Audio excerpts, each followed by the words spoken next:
years is not enough for you. It's got to be a permanent. No, 20 years is enough, but the level of guarantee from them is not enough. In other words, it's got to be a real 20 years. So the most important issue right now is the question of trust.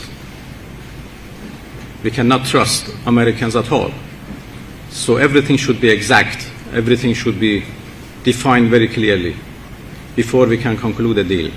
Trump relents after repeated failures, but Iran no longer believes his promises. Iran emerges as the clear winner despite the deadlock in talks with the US. After his China visit, Trump shifts from calling the deal unacceptable to focusing on enrichment. Trump claims the uranium issue is more about public relations than real nuclear concerns. Donald Trump said he would accept a 20-year suspension of Iran's uranium enrichment program, signaling openness to a long but time-limited arrangement rather than insisting on immediate permanent dismantlement. The remarks signal a shift from his earlier hardline demand for a permanent end to enrichment, indicating greater flexibility if long-term verification and enforcement are assured. Trump said he would reject any proposal that allows any nuclear activity in its initial terms, stressing he expects strict baseline limits before considering phased concessions. However, he clarified that a 20-year ban is enough, provided it is backed by credible, enforceable mechanisms and continuous international oversight to prevent covert activity. Trump also claimed Iran backtracked on an earlier understanding to remove its enriched uranium stockpile, portraying Tehran as failing to follow through on prior commitments. The US president said Iranian officials cited technical limitations and argued they lacked the capacity to remove the material, a claim offered to explain why full removal did not occur. Sir, I know there'll be a lot of questions around the China trip, but just first on Iran, have you rejected the latest proposal from Iran, or where does that stand? Well, I've looked at it, and if I don't like the first sentence, I just throw it away. What was the first sentence? An unacceptable sentence. Because they're fully agreed, no nuclear, and if they have any nuclear of any form, I don't read the rest so of it. So 20 years is not enough for you, it's got to be a permanent. No, 20 years is enough, but the level of guarantee from them is not enough. In other words, it's got to be a real 20 years, not a big one. It means you've got to get all the fuel out and no more production. We have to get everything, but we're not even talking about, I call it the nuclear dust. Came up with a term which seems to have caught on. I'm talking about it because they would not remove the... they said that they can't remove it because they don't have the technology to remove it. Well, they don't have the type of tractors.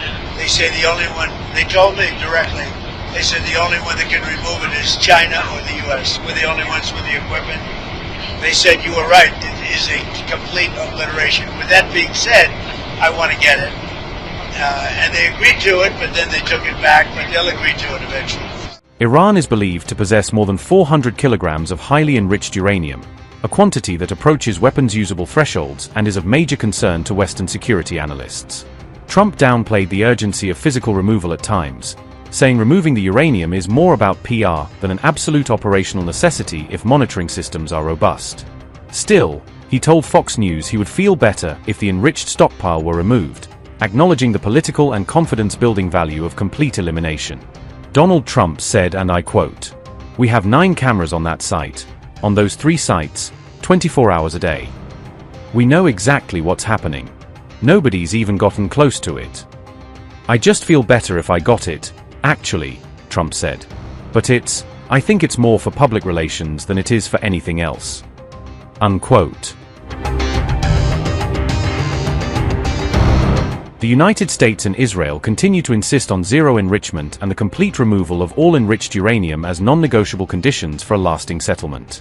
Israel has described the removal of Iran's stockpile as a critical mission to end the conflict, arguing that eliminating the material is essential to reduce the risk of nuclear escalation. Iran, however, maintains its nuclear program is purely for peaceful and civilian purposes and repeatedly rejects demands to dismantle its nuclear infrastructure or surrender its stockpile. Instead of full dismantlement, Tehran has offered limited compromises such as temporary caps or reduced enrichment levels. This development came as Iran's foreign minister publicly questioned US seriousness about negotiations, underscoring mutual distrust that complicates any path to agreement. As I mentioned, One of our problems is that the Americans frequently make contradictory statements, conflicting messages, and unreasonable exaggerations, all of which run counter to any path of negotiation or diplomacy. Regarding the reports that the U.S. rejected Iran's proposal or Iran's response to the U.S. proposal, that refers to a few days ago when Mr. Trump tweeted that it was unacceptable. However, after that, we again received messages from the Americans expressing a willingness to continue talks and engagement. I don't know why this issue has resurfaced in the media today, but the matter dates back several days. An attack on our nuclear facilities has already taken place once, and they claim they completely destroyed them, yet now they are once again talking about attacking the facilities. These contradictory statements truly indicate the depth of Americans' confusion regarding their objectives in this war. So the most important issue right now is the question of trust. We cannot trust Americans at all. So everything should be exact. Everything should be defined very clearly before we can conclude a deal. And it is obvious that those things they have not been able to achieve militarily, they cannot achieve on negotiation table unless there is a win-win solution achieved.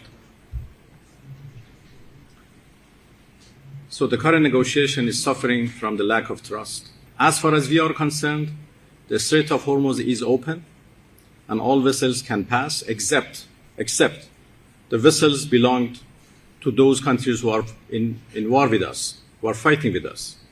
The situation in the Strait of Hormuz is very complicated right now, and we are trying to help ships to pass safely. Everything would go back to normal once the act of aggression is totally and completely ended.